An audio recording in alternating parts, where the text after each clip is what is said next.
معلومينك.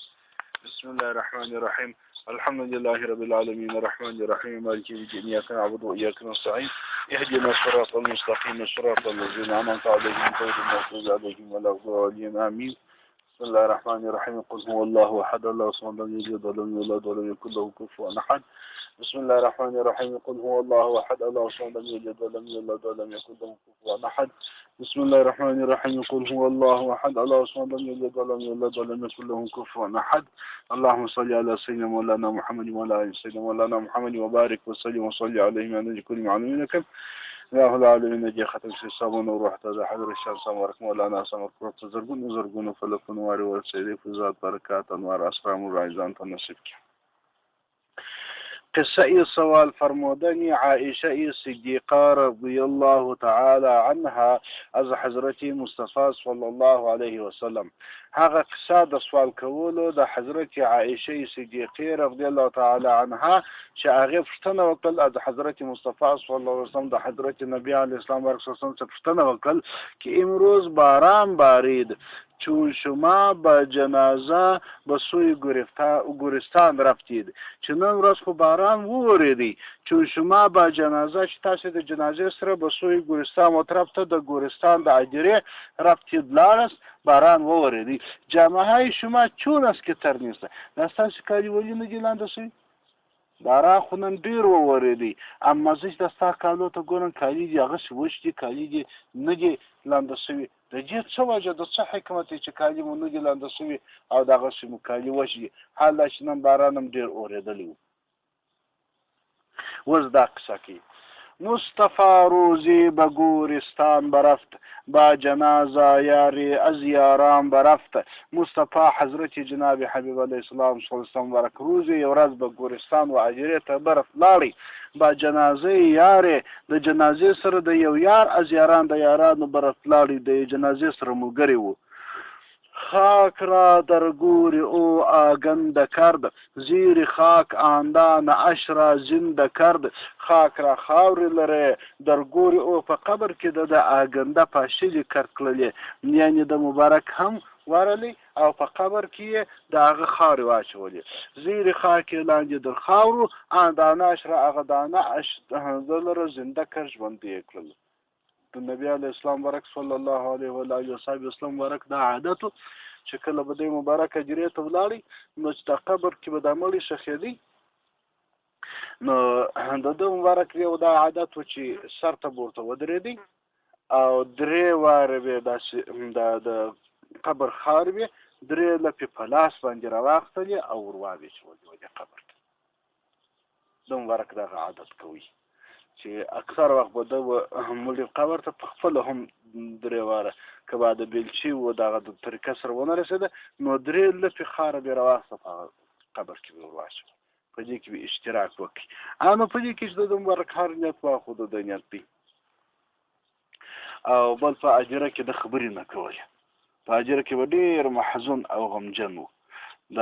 اوس خلک و چې اجرې ته ولاړ شي چې مړی ښخېږي دا نور راته خورا بانډار سره اچولي مجلس ګرم وي. په دې ځای کې مطلب ښه قصې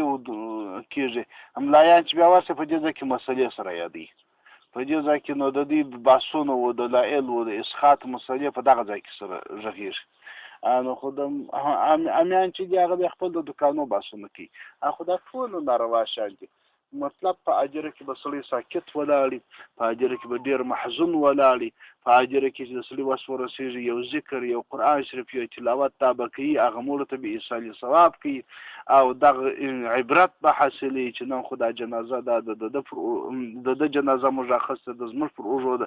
سبا به بیا زما جنازه د بل پر اوږو باندې زه به را روان یم دا ځای ته کومه امادګي لرم و دې ځای ته چې زه راسم زما سره به څه کېږي و څنګه به کېږي ټولو د سړي فکر سوچ دا به ټوله په دې شانو کې بندي. په نورو شیانو کې به نه فکر کوي نه به سوچ کوي ټول فکر سوچ به دغه شانو کې او چې واسې ورسېږي کومک دې کوي د خپلو مردګانو سره یا دا چې راوړی دی تازه مسعودي په دعا او په تلاوت او په دغو شیانو سره خو محزون به وي مجلسونو دا به ډېر نه کوي او دغه قبر ته دغه درې لفې خاوره که چیرې امکان یې و سړی واچوي په نیت سنت طریقې هغه هم د سر د خوا څه نو دا به ښه خبره وي. نو دی مبارک هم داسې ولاړی نو دا د دې داسې مثال مولانا صاحب ورکړي لکه هغه یو تخم چې سړی راواخلي د غنم دانه یا نور تخمونه چې سړی راواخلي یا نهال راواخلي په مځکه کې کښېږدي په خاورو کې دننه کې د هغه څخه یو څو عمر وروسته بیا نو څه وشي هغه دانه راپورته سي د هغه څه واښه راشین سي راپورته سي او جګ سي ودرېږي شینګیا ځین جوړ سي دا مړی هم داسې دی دا یو دانه ده دا په دې خاورو کې ښخه سول په دې خاورو کې کښېښول سول دلته یې ښخه کړل د څه لپاره چې په ورځ د آخرت باندې بیا راپورته سي او په ورځ د آخرت باندې دغه حشر وسي او په ورځ د آخرت باندې الله جل جلاله بیا د جنت ته یا دوزخ ته ورسي دا یو دانه ده په دې ځمکه کې کښېښول سول او بیا په ورځ د آخرت راپورته کېږي این درختان اوس دغه حشر دې ته خو نو حشر وایي حشر یې په ورځ د قیامت راپورته کېدل اوس دغه حشر تفصیل مولانا صاحب مبارکی و این درختانم همچون خاکیان دستها برکرد ان از خاکدان این درختانم دغه درختان نه دي دغه درخت دا توت و انځر و انګور و دغه نور درخت چې دا هر څه درخت ته ویني همچون خاکیان لکه هغه خاکیان لکه هغه انسانان چې په خاورو کې پټیږي دغه درخت هم دغه څه شان دي دستها برکرده ان لاسونه راپورته کړي دي از خاکدان د دې خاورو د کورې څخه دا درخت نه ده د خاورو کورې څخه راپورته شوی ده دا شاخونه ټول داسې دي لکه لاسونه دا ټول د دې درختو دغه شاخونه داسې دي لکه لاسونه چې داسې نیولي لاسونه یې راپورته کړي دي دا څه د پار راپورته کړي سوی خلقان صد اشارت میکنند وانکه گوشستش عبارت میکنند سوی خلقان و طرف ته د خلقو صد اشارت په صلها و اشاره میکنند کوي و خلقو ته اشاره کوي د ار درخت د ار شاخ چې دی دا چې لاس یې داسې نیولی دی د ار شاخ چې داسې دی دا ګواکې د درخت لاس د خلقو ته داسې نیولی دی دا و د خلقو ته داسې اشاره کوي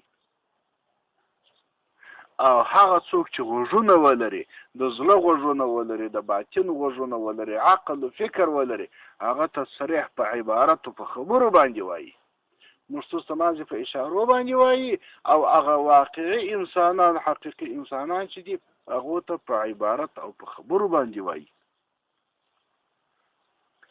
تیزگوشان رازها را بشنون غافلان آوازها را نشنون تیزگوشان خلک چې تیز غوږونه یې دي یعنی هر څه اورېدلی سي رازها را بشنون هغه ډېر رازونه اورېدل سي د دې شیانو څخه هغه د دې شیانو په اسرارو په رازونو باندې ځان خبرولی سي په هغه پوهېدلی سي غافلان غافله خلک چې دي آوازها را نشنون هغه اوازونه هم نسي اورېدلی تیزګوشه خلک د راز خبرې اورېدل سي راز یعنی پټ خبرې او اسرار هم اورېدلی سي او کوم خلک چې غافل دي او غوږونه کار نه کوي هغو ته چې اواز وکړي نه په خبرېږي نه اوري با زبان سبز و با دستی دراز از ضمیر خاک میگویند راز دا هر بلګ د درخت نه دی دا هر بلګ لکه ژبه داسې ده د درخت دا هر بلګ ژبه ده هر شاخې لاس دی په لاس هم درته غږېږي په ژبه هم درته غږېږي دا درخته با زبان سبز په هغه شنه ژبه سره و با دستې دراز او په هغه اوږده لاسونو سره از ضمیر خاک د باطن څه د خاورو میګویم درته وایي راز اسرار درته وایي د مځکې د شکم حالات درته وایي د مځکې د نس حالات درته وایي دغه درخته چې د مځکې په نس کې څه حال همچو بطان سر فرو بردا به آب گشت تا اوسان و بودا چون غراب همچو بطان لکه هغه بطان نه دي بطان جمع د بط ده بط څه ته وایي فتوا سره ایلی خو پېژنئ لکه ایلی سر پرو بردا به آب سر یې کښته کړي دي په اوبو کې لکه هغه ایلی چې سر یې اوبو ته کښته کړي دي دغه رقم دغه درختو هم خپلې ریښې عادي په واله کې په اوبو کې کښته کړي دي عادي اوبه ورکول کېږي سر یې په اوبو کې غوټه دی چې غوټه دی ګشته طاووسان دي ګرځېدل دي لکه طاووس داسې وبو د اوې چون غراب لکه کارګر په ژمي کې دغه درختې څنګه وي لکه کارګه سپیرې میرې اما څنګه زرغونې شولې څنګه د طاووس په رقم ښایستو ګلان یې پیدا کړل څنګه طاووسي ښایستونه خدای تعالی جو ورکړل دا ټول د دې مځکې اثر دی که اوس دغه دانه یا دغه نهال په مځکه کې دننه نه وای نو فر یې طاووسي پیدا کولی شوی نشي پیدا کولی نو د دې معنا دا ده چې دغه انسان چې په دغه مځکه کې دی په ورځ د آخرت چې راپورته شي کیدلی شي چې داسې طاووسي ګلان الله جو دې انسان ته نصیب کړي او داسې الله تعالی ښایسته وګرځي دا یو دانه ده په دې مځکه کې ښخه شوه دا مړی چې په قبر کې ښخ شو دا لکه هغه دانه د غنم دانه چې په مځکه کې ښخه کړل لکه د غنم دانه چې شنه کېږي دغه انسان به په ورځ د آخرت راپورته شي او د جنت باغونو نعمتونه به الله تعالی ورته ورکړي در زمستان شان اگر محبوس کرد آن غرابان را خدا طاووس کرد در زمستان په ژمي کې شاندي اگر محبوس که بندیان کړي وه که خدای تعالی دې په ژمي کې بندیان کړي وه آن غرابان را دا غرابان کارګان لره خدای تعالی طاووسان کړل خدای تعالی جو د دې څه طاووسان جوړ کړل در زمستان شان اگر چی داد مرگ زنده شان کرد از بهار و داد برگ در زمستان په ژمي کې شاندې لره اگر چې دا که څه ورکړي وو خدای تعالی مرګ که څه خدای تعالی دې ته مرګ ورکړی وو په ژمي کې دی مړه وه از زنده شان ژوندي شان دې کر کړل از بهار د پسرلي څه و داد ورکې برګې ګلګونه یې ورکړل څنګه را ژوندي کړل نو د دې مطلب دا دی چې دغه انسان چې په مځکه په قبر کې پروت دی دا همداسې مړ شوی دی داسې مړ دی اما په ورځ د آخرت باندې چې هغه د مړو یو پسرلی دی داسې به راپورته شي او داسې به استفاده د الله د نعمتونو څخه وکړي منکران گوین خود هست این قدیم این چرا بندیم بر رب کریم منکران خلق کافران گویند وایي دا د کافران نه دي حکما او فلاسفه او کافران چې عالم قدیم بولي هغه وایي خود په خپله هستی این دغه عالم قدیم دا عالم خو د پخوا څخه را شروع دی دا قدیمي عالم دی دا د این چرا دا نو څه دپاره بندیم تړو بر رب کریم پر رب کریم باندې دا نو موږ بولي وایي چې خدای تعالی جو دا دنیا پیدا کړې ده د انسانان د پخوا څه دغه انسانان دې مړه کېږي په قبر کې ایښوول کېږي نور را ژوندي کېږي انسانان دې مري نور راځيږي دا نو بیا ته په الله پورې ولې تړلی شوه دا نو الله داسې ښي دا منکران خلک داسې وایي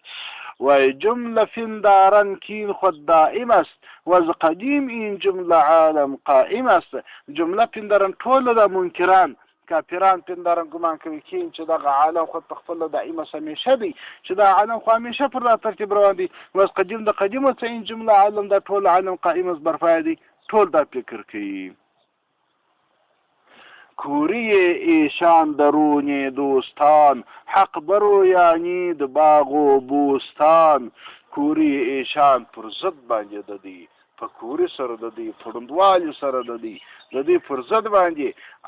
درون دوستان په باطن کې د دوستانو حق خدای تعالی به رویاني درشینې کوي باغ و بوستان الله جل جلاله دغه منکرانو پر ضد باندې د خپل دوستانو د اولیاء کرامو په باطن کې د هغو په زړه کې الله جو باغ و بوستان راشنه کړل باغ و بوستانونه راشنه کړل قسم معارف و اسرار و انوار د دې په باطنونو کې راوستل د څه دپاره هر گلی کان در درون بویا بود آن گل از اسرار کل گویا بود هر گل کان درون چې په باطن کې بویا بوی ورکوونکی بود وي هر هغه معرفت هر هغه علم هر هغه کمال چې د اولیاء په باطن کې پیدا کیږي چې د په باطن کې په گویا سي په خبر باندې اخته سي ان هغه ګل از اسرار کل د اسرار څخه د کل د خدای تعالی د اسرار څخه گویا خبرې کوونکی بودي یعنی اولیاء کرام تعالی جو خپل اسرار شور وشول د منکرانو پر ضد باندې بوی ایشان رغم انف منکران گرد عالم میرود فردا دران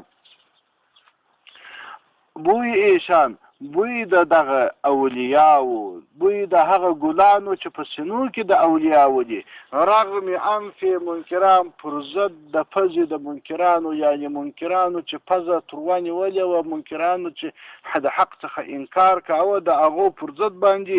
دغه بوی د ګلستان د اولیاو ګردي عالم پر شاوخوا د عالم میروځي پرده درام پردې څرونکي، یعنی دغه انوار و اسرار الهیه د اولیاء کرامو د سینو څخه منتقل کیږي و نور سینو ته، عالمونه یې ونیول او د ټولو خلکو هغه د حجابونو پردې ورسي، د ټولو خلکو سرونه ورخلاصوي. منکران همچون جعل زانبوی گل، یا چو نازک مغز در بانگی دوهل یا دوهل. منکران یا منکران خلق چی بیدی منکران نجی همچون جعل، هغه لکه جعل پیژنی؟ جعل پیژنی؟ جعل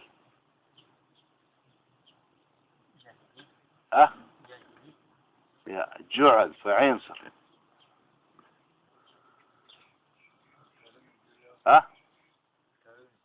يا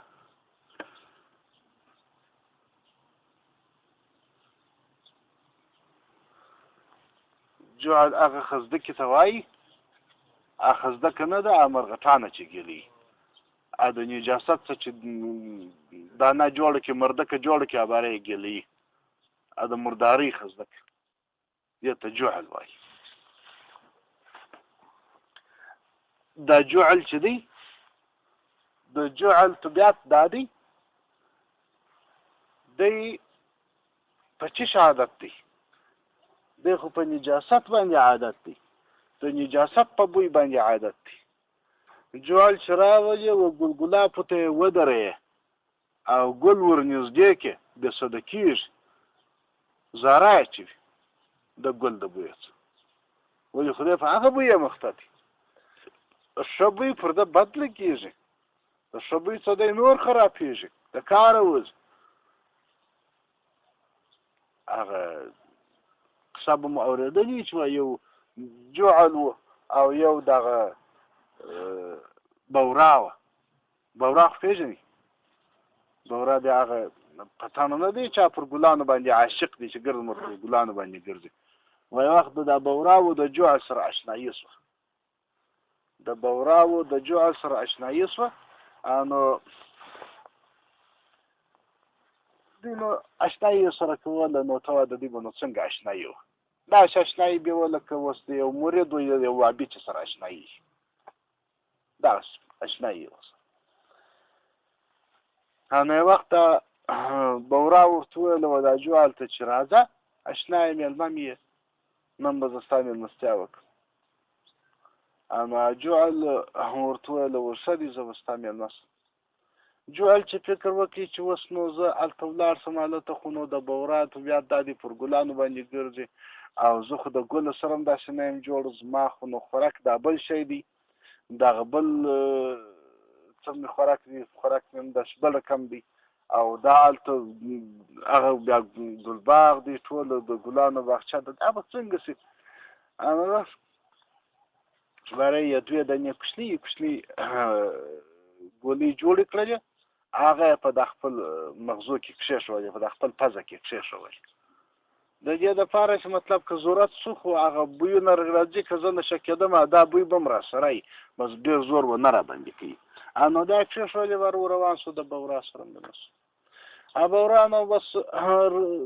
د سهاره څه ورته اخته ده، دا ګل دی و دا ګل دی و دا ګل دی و دا ګل دی، پر دې ګل یې وګرځوه پر دې ګل یې وګرځوه، دا قسم ګلان یې ورښکاره کړل. چې ښه یم ماپښین شو مازدیګر شو مېلمستیا خلاص شول، باره یې جعل ته ویله چې څنګه سونو کې دې ساه تېر شو چې بیا چې سم سونو کې دې ګلانو په بوی پوه شوې؟ هغه ویل لیکن په شي لا سخت خلاصوي. ولې څه در پېښه ده؟ پېښه څه شي ده؟ څنګه دې په یوه شي سر نه شو خلاص کړو؟ داسې ښایسته ښایسته ګلان یې وګرځولې، دونه خوارې مې در سره وکړل. باره یې خپلې سږمې ورښکاره کړلې چې دا شی دی. نو ته دغه کیسه ده، نو د دې شي سره کله ادا کېږي چې ما ته دا بوی راشي؟ هغه بوی خو نو زه نه پوهېږم، خو ما سره دا نور بوی موجود دی، او په هغه شان مې سر نه خلاصېږي دا وایي د جعل او د بورا مېلمستیا وه. نو دا هم هغه کسان چې منکرین دي د اولیاء کرامو د خدای د دوستانو د علومو څخه چې منکر وي او د خدای د دوستانو او د اولیاء کرامو د حقیقتونو څخه چې منکرین وي د هغو مثال د جعل دی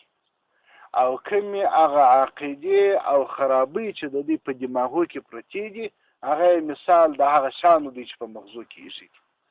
نو که چیرې یو سالک یا یو ولی یا یو کامل انسان هغه دوی راولي پر هر څونه ګلانه یې وګرځي، هر څونه توجهات یې ورته وکړي، هر څونه انوار و اسرار و دوی ته ښکاره کړي، دوی په هېڅ چې نه پوهېږي، دوی په هېڅ چې سر نه خلاصېږي. ولې هغه د انکار مرغټانه یې په مغزو کې ده، هغه د انکار، هغه د شیطاني او د نفس د فریب مرغټانه یې په مغزو کې نیولې ده. نو دوی ته د هېڅ چې بوی نه ورځي، دوی د هېڅ چې په حقیقت باندې نه پوهېږي، دوی هېڅ کله په حق باندې نه شي قانع کېدلی. نو منکران خلک چې دي هم چون جعل یې لکه جعل ځان بوی ګل د هغه بوی څه د ګل د بوی څخه د دوی ذره چې وي پر دوی بد لګېږي د ګل بوی، ولې خو د دوی مغزونه په هغه شان اموخته دي. د چا چې مغز په انکار و په دې شان باندې اموخته وي، مغز یې په منکره وي او د اولیاء کرامو د حقیقتونو څخه بد وړي، هغه به نو څه د انوارو د لطائفو په انوارو باندې پوه شي. هغه ته نو ته وایه چې د روح د لطیفې داسې نور دی او د زړه د لطیفې داسې نور دی، هغه ته نو سته د انوارو اسرارو شی، هغه نو په دې څه سره خلاصېږي. یا چې نازک مغز یا لکه هغه دماغ خرابی در بانگ دوهل په بانگ کې د ډول اواز کې د ډول. یو سړی دی مغز نازک دی، اعصاب خراب دي، دماغ خراب دي، کار نه کوي، خوب نه ورځي او ته د تراولې او ډول ورته شروع کې د ډول په مابین کې ودرې واراسه سستا مېلمستیا پر هغه باندې داسې دماغ خراب خلک شته چې دا د ساعت عقرب و د ساعت دقیقه چې ټکارې کوي د دغه څه دماغ خرابېږي، د دا لسم خوب نه ورځي. چې راولې ډول ورته شروع کې واره د ډول په مابین کې ودرې ورته راسه مېلمه مې نو ښه خوند به پر واخلي، ښه بیا بیا پر سم کې دی نازک مغزي. نو منکران دغسې شان دي لکه نازک مغز، هغه د ډول په غږ څه خوند اخیستی شي. خویشتن مشغول می سازند و غرق، چشمی دوزن از لمعان برق. خویشتن خپل ځان مشغول می سازند جوړوي و غرق ځان خپل مشغوله کوي د منکرین او ځان غرق جوړوي، فکر داسې کوي چې موږ غرق یو په د خپلو شانو کې. چشمی دوزن سترګې ګنډي از لمعان برق، از لمعان د ځلېدلو څخه برق د برېښنا چې کله هر نور او هر برېښنا پر دې باندې برابرېږي، د خپلې سترګې ځینې ګنډي، خپلې سترګې ځینې بندوي، هېڅ روښنایي ته دوی نشي کتلی. چشمی دزدن آنجا چشم نی، چشم آن باشد که بیند مأمنی. چشمی دزدن سترګې غلا کوي، آنجا هلته چشم نی سترګې نسته. منکرانو سره سترګې نسته، دا چې دوی د سترګو نوم پرېږدي دایم د غلا څخه د سترګو نوم یې غلا کړی دی. دا د دې چې پر خپلو سترګو د سترګو نوم یې ښه دی، دا سترګې نه دي، د سترګو نوم یې غلا کړی دی. ولې چشم آن باشه سترګې خو هغه دي کې بینه چې ویني امن یو د امن ځای، سترګې خو هغه دي چې ته یو د امن ځای وویني او د امن ځای ته ځان په ورسوي. نو چې دی په زوره باندې ځان وغرق ته رسوي، ځان تباه کیږي، نو دا ته ولې سترګې وایي؟ دا نو سترګې نه دي. چون ز گورستان پیمبر باز گشت، سوی سگی قاشدو همراز گشت. چون ز گورستان چې کله د اجرې څخه پیغمبر حضرت پیغمبر اسلام صلی الله علیه وسلم ورک بازگشت وګرځېدی، سوی صدیقه و طرف ته د حضرت صدیقه رضی الله عنه شد سو و همراز گشت، هغه سره همراز سو، یعنی هغه سره یو ځای سو، د هغې خونې ته رالی. چشم صدیقه چو بر رویش فتاد، پیش آمد دست بر وی می نهاد. چشم صدیقه سترګې د حضرت بی صدیقه عایشه رضی الله عنها چوبروي بچون بر روی چې پر مخ اش د نبی علیه السلام پتاد ولیدلې کله چې هغې بیبي د دغه مخ ته وکتل پیش آمد را وړاندې سول دست لاس بروي پر ده باندې مې نهاد ایښوی داسې د مبارک پر اوږو پر لاسو باندې داسې لاس کړوي داسې باندې ایښوی بر عمامه بر خو بر موی او بر گریبانو برو بازوی او بر عمامه پر لنگوټه مبارک باندې و بر رخ او د پر مخ مبارک و بر موی او پر ویښتانو باندې د بر گریبان پر گریوان باندې د و بر بازوی او پر بازو باندې د دې مبارک لاس باندې کړوي پر لنگوټه لاس یې پر ویښتانو لاس یې پر بازو پر اوږو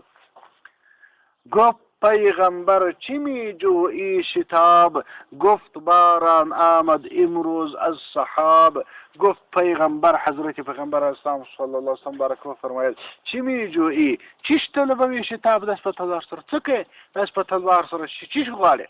گفت دی مبارک ورته ویل باران آمد باران راغلی و امروز نن ورځ الصحاب ورته څونه باران وورېدی جامه هایت می بجویم در طلب تر نمی بینم زباران ای عجب جامه های ستا جامې می بجویم طلبوم در طلب په طلب کې زه چې دا لاس کړوم ستا پر جامه باندې د دې طلب کوم تر نمی بینم لنګې نه وینم زباران د باران څخه عجب د عجب تعجب نه ده په دا دونه باران کې د ستا کالي نه جلانده شي گفت چی بر سر فگندی از ازار گفت کردم آن ردای تو خمار گفت حضرت نبی علیه السلام بارک صلی الله علیه وسلم بارک پوښتنه دې وکړل ول چی بر سر فگندی چیش پر سر اچولی و از ازار د پوړنې څه تا نن چیش پوړنې کړی کوم پوړنې پر سر باندې اچولی گفت بیبی عایشه رضی الله تعالی و فرمایل ول کردم کړی مې و ان ردای تو خمار استا پټو مې را اخستی و خمار کړی مې هغه مې پر سر باندې اچولی ستا پټو مبارک مې را اخستی و او په د ځان څخه تاو کړی و پوړنې کړی مې گفت بحر آن نمود ای پاک جیب چشم پاکت را خدا باران غیب گفت نبی علیه السلام بارک صلی الله علیه وسلم بارک ورته بحر آن د په دا خاطر نمود ښکاره سوی دی ای پاک جیب ای پاک دامنی ای پاک معصومې بیبي په دې خاطر باندې تا ته د ښکاره کړی دی چشم پاکت را ستا پاکو سترګو لره خدای تعالی باران غیب د غیب باران د غیب باران ځکه الله جل جلاله پر تا باندې کړی دی دا د غیب باران دی دا د انوارو باران تا لیدلی دی دا د انوار لیدلی دی په شکل کې د باران دا الهی انوار دی دا د الهی انوارو باران تا لیدلی دی دا هغسې چې ورته وګورې هېڅ شی نشته نیست آن باران از این ابر شما هست ابر دیگر و دیگر شما نیست ندی آن باران هغه باران از این ابر شما ستاسې د دغه اورېځ هغه د انوارو باران بیا د دغه اورېځ څه نه کېږي هست دی ابر دیگر هلته بیا بله اورېځ ستا و دیگر شما بل اسمان ستا په باطن کې هغه انوار چې نور د انوارو اسمان د انوارو اورېځ د انوارو باران هغه د بله ځای څخه دی این چنین باران ز ابر دیگر است رحمت حق در نزولش مضمر است این چنین باران داسې باران ز ابر دیگر است د بل قسم ورېځې څه دی رحمت حق رحمت خدای تعالی در نزولش پر نازلېدلو کې د دې باران مضمر است پټ دی بشنو از قول ثنایی در رموز معنی تا واقف آئی بر کنوز بشنو وار از قول ثنایی در قول صد حکیم ثنایی صد در رموز پا اسرارو که معنی یو معنا وار تا واقف آئی چه خبر سے بر کنوز پر خزانو باندی گر تو بکشایی زبات دید ای زود یابی سرمعی بگزید ای گر تو بکشایی که تخلاص که زباتین دخل باتین سجید ای سترگی اخلاص که زود یا بیژر به پیدا کې سرمه هغه رانجه بګزیده ای خوښ شوي ډېر مبارک رانجه به تا ته خدای تعالی در ورسوي که ته فقط سترګې خلاصې کړې نو آینده د حکیم ثنایی صاحب بیت وروسته را روان دي نو دا ته وګوره دا پټو مبارک د نبی علیه السلام مبارک صلی الله علیه وسلم په هغه پټو کې دونه خاصیت پروت و چې هغه پټو دې مبارک په سر کې نو دونه انوار پراته شول، دونه انوار یې ولیدل. دا د مشایخ مبارکانو په لباسونو کې دا چې مشایخ مبارکان کله کله خپل لنګوټه چاته ورکوي، کله کله خپل پټو چاته ورکوي، کله کله بیا خپل لباس یې چاته ورکوي، بعضې وخت خلیفګان چې ورکوي یا خپله مسله ورکوي یا خپله لکړه ورکوي، په هغه کې هم دغه اسرار دي چې بیا په دغه اسرارو باندې هغه خپل خلیفګان او مریدان هغه په دې باندې خبر شي. دا ویني هغه تبرکات دي، دا هغه شان دي چې الله جل جلاله په دې شان کې ډېر ډېر برکتونه اچولي، ډېر ډېر انوار او اسرار په دې برکتونو کې شته. اللهم صل علی سيدنا